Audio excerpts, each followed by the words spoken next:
안녕하십니까. 여수 MBC 뉴스투데이입니다.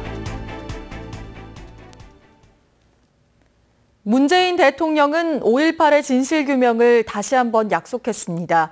정부와 여당은 물론 야당도 협력하겠다고 화답했습니다. 윤근수 기자입니다. 문재인 대통령은 5.18의 진상규명을 위해서 더 큰 노력을 기울이겠다고 약속했습니다. 헬기 사격까지 포함하여 발포의 진상과 책임을 반드시 밝혀내겠습니다. 5월 광주를 왜곡하고 폄훼하는 시도는 민주주의를 부정하는 일로 용납할 수 없다며 5.18 자료 폐기와 역사 왜곡을 막겠다고 밝혔습니다. 5.18 정신을 헌법 전문에 담아서 진정한 민주공화국 시대를 열겠다고도 했습니다. 5.18 정신을 헌법 전문에 담아 개헌을 완료할 수 있도록 이 자리를 빌어서 국회의 협력과 국민 여러분의 동의를 정중히 요청드립니다. 민주당은 물론 국민의당과 정의당은 국회 차원의 협조를 약속했습니다. 국회가 다른 당과 잘 협의를 해서 이런 국민적 바람을 국회가 잘 처리해 나갈 수 있도록 그렇게 하겠습니다. 다시는 5.18 정신이 훼손되는 일이 없도록 국권이 지켜나갈 의무가 우리에게 있다는 생각을 하고 또 그 다짐을 해봅니다. 국민의당은 5.18 진실규명과 기념국 지정 등의 내용을 담은 특별법 개정안을 6월 국회에서 1호 법안으로 처리하자고 제안하기도 했습니다. 처음부터 민주당과 우리 국민의당에 전혀 차이가 없는. 국방부도 정례 브리핑을 통해서 국회의 진상조사가 추진되면 적극 협조하겠다는 입장을 밝혔습니다. 다만 자유한국당과 바른정당은 특별법 개정이나 헌법 전문 수록 등에 대해서는 명확한 입장을 내놓지는 않았습니다. MBC 뉴스 윤근수입니다. 문재인 대통령은 어제 5.18 기념식장에서도 파격적인 소통 행보를 이어갔습니다. 기념식 도중에는 유가족을 끌어안으며 함께 눈시울을 붉히기도 했습니다. 정용욱 기자가 보도합니다. 행사 시작 전부터 파격이었습니다. 차를 타고 행사장까지 근접했던 역대 대통령과는 출발부터가 달랐습니다.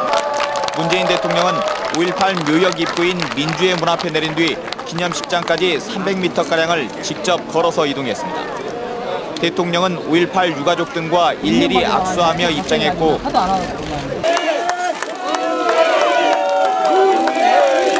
현직 대통령으로는 처음으로 방명록에 가슴에 새겨온 역사, 헌법에 새겨 계승하겠습니다라고 적었습니다.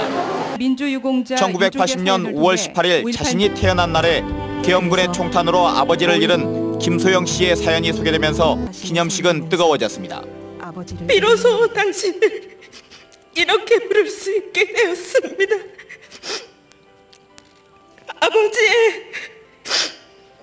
당신이 제게 사랑이었음을.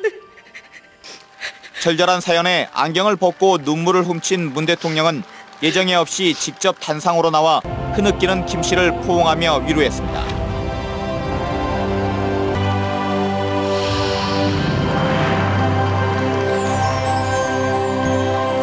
이상으로 제37주년 5.18 민주화운동 기념식을 모두 마치겠습니다.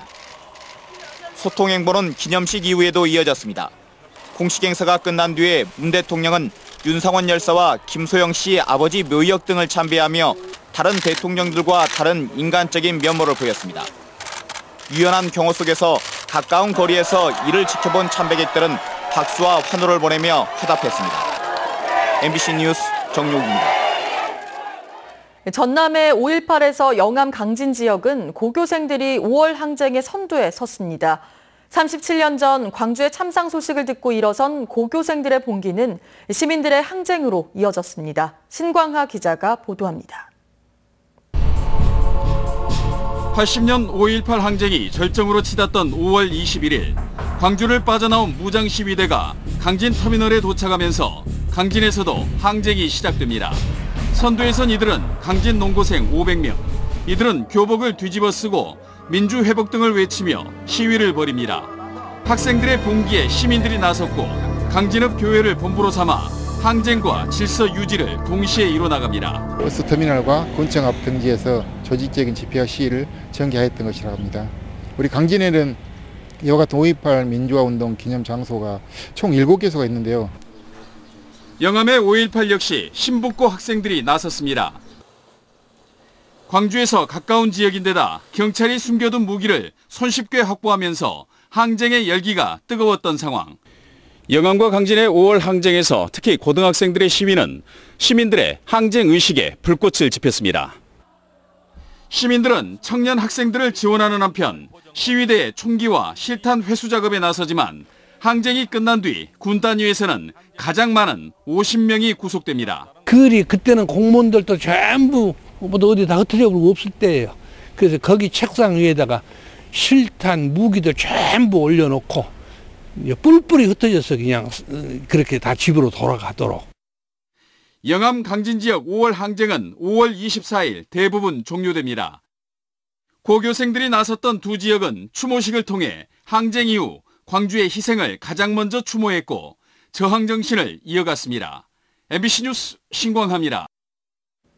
5.18 순천행사위원회는 조례호수공원에서 어제 5.18 유공자와 유관기관 단체장 등 500여 명이 참석한 가운데 문화행사를 개최하고 음악회와 시민 나눔 활동 등 부대 행사도 함께 마련해 촛불 민주주의와 5월 정신 계승을 위한 지역민들의 관심을 촉구했습니다.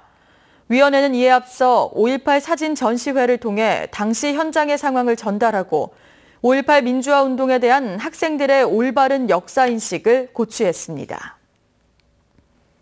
최근 열리고 있는 여수시의회 임시회에서 여순사건 조례안이 또다시 보류됐습니다. 여수시의회 기획행정위원회는 지난 16일 열린 제176회 임시회에서 여수시 한국전쟁 전후 민간인 희생자 위령사업 지원에 관한 조례안을 지난 임시회에 이어 두 번째로 보류했습니다. 보류 찬성 측은 최근 국민의당 정인화 의원을 중심으로 여순사건 특별법안이 발의돼 국회의 심의를 기다리고 있는 상황에서 상위법 제정 여부를 보고 조례안을 상정하자는 입장인 것으로 알려졌습니다. 이에 대해 유족회 측은 조례안 제정을 반대하는 일부 단체를 만나 설득하고 협조를 요청할 계획입니다. 수요 감소로 판매 어려움을 겪고 있는 매실 농가들을 위해 가공식품 개발이 잇따르고 있습니다. 매실 장아찌를 넣은 매화빵과 원액을 활용한 초콜릿, 탄산 음료까지 그 종류도 다양합니다. 김종태 기자가 취재했습니다. 광양과 순천에서 전국 생산량의 절반 이상을 차지하고 있는 매실. 이 매실이 맛있는 빵으로 새롭게 태어났습니다. 매실 장아찌와 앙금을 넣어 맛있게 구워냈습니다. 너무 달지 않으면서 새콤한 매실 맛과 어우러져 구미를 당깁니다. 빵에 들어가는 매실은 모두 지역에서 생산되는 친환경 매실. 소규모 가게에서 시작된 빵 제조는 입소문을 타면서 수요 증가로 이어졌고 이제 가공 공장까지 들어섰습니다. 매화빵은 친환경 매실이 들어가서요. 손님들이 건강을 생각하시는 분들은 드셔보시고 그 맛에 반해서 다시 요청을 하시는 분이 많습니다. 매실은 초콜릿으로도 개발됐습니다. 매실 함유량에 따라 여러 형태의 초콜릿을 만들어 시식회를 열었습니다. 소비자들의 반응은 의외로 좋습니다. 이제 매실 초콜릿 같은 경우에는 상큼한 맛이 가미되다 보니까 이제 독특하고 약간 매력 있는 맛이 있는 것 같습니다. 최근에는 매실 액기스와 무화과 등을 섞은 탄산음료가 세계적인 커피 판매점에서 출시되기 시작했습니다. 음료에 들어가는 매실은 모두 광양에서 생산되는 황매실. 지역 매실 수요가 줄고 있는 가운데 매실 판매망 확대에 청신호가 되고 있습니다. 이 제품들이 나오면서 소비자들이 많이 찾게 되고 그러면 매실 수업도 많이 되고 또 저희 지역에 있는 골목빵집도 이런 제품을 많이 만드니까 소득도 많이 늘고 그래서 지역 경제가 좋아질 것 같습니다. 지역을 대표하는 특산품이 다양한 가공식품으로 개발돼 농가 소득 증대는 물론 지역 경제 활성화에 이익을 담당하고 있습니다. MBC 뉴스 김종태입니다. 광양 가야산 개발 계획에 대해 광양시가 수용하지 않기로 했습니다. 광양시는 최근 주식회사 신화휴먼시티가 가야산 29만 2천 제곱미터 부지에 근린공원과 아파트를 조성하는 계획과 관련해 수차례에 걸친 주민설명회와 도시계획위원회 자문을 거쳐 사업 제안을 받아들이지 않기로 결정했습니다. 광양시는 제안 수용 불가 이유를 가야산 환경훼손과 아파트 건립 시 교통량 증가로 통행이 불편하다는 점을 들고 아파트 건립 대신 가야산 둘레길과 등산로 개발 등 시민 휴식 공간 조성에 주력하겠다고 밝혔습니다. 지자체들이 새 정부의 공약 사업에 대한 선제적인 대응책을 고심하고 있습니다. 순천시는 최근 새 정부 정책 대응 방안 보고회를 열고 공공부문 비정규직 전환 대책을 비롯한 청년 취업센터 조성, 일자리 전담 매니저 지정 등 새 정부의 공약 사업에 적극 참여하기로 했습니다. 특히 문 대통령이 순천 지역 공약으로 내놓은 마그네슘 부품 클러스터 단지 조성에 대해서는 복합 연구센터 건립 등의 전남도, 포스코 등과 협력해 실질적으로 도움이 되는 세부 사업들을 발굴해 추진하기로 했습니다. 광양만권 국가산단의 안전사고가 해마다 반복되고 있습니다. 근로자들의 안전 실천도 중요하지만 안전을 우선하는 경영의 필요성이 더욱 커지고 있습니다. 박민주 기자입니다. 여수 국가산단, 2만여 명의 근로자가 고용된 석유화학 산업의 전진기지입니다.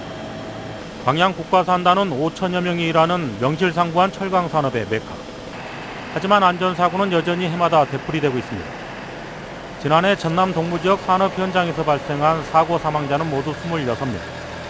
이 가운데 절반가량이 국가산단에 집중됐습니다.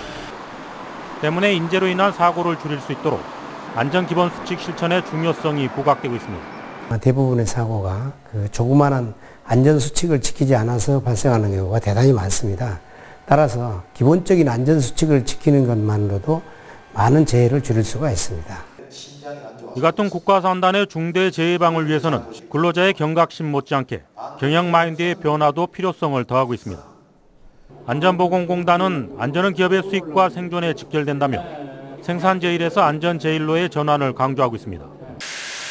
국가산단 조성 이후 300여 건의 크고 작은 안전사고로 100여 명 이상이 숨진 광양만권.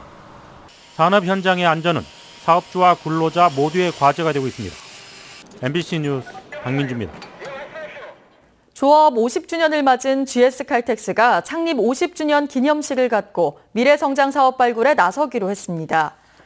GS칼텍스는 지난 1967년 국내에서 처음으로 호남 정유라는 민간 정유회사로 출발해 올해로 창립 50주년을 맞았다며 내실 있는 100년 기업으로 도약하기 위해 다양한 미래사업 발굴에 나서겠다고 기념식에서 밝혔습니다. GS칼텍스는 창립 이후 여수 공장에서 정제한 원유량은 80억 배럴로 200리터 드럼통 기준으로 지구 둘레 140바퀴를 넘어서는 규모라고 덧붙였습니다.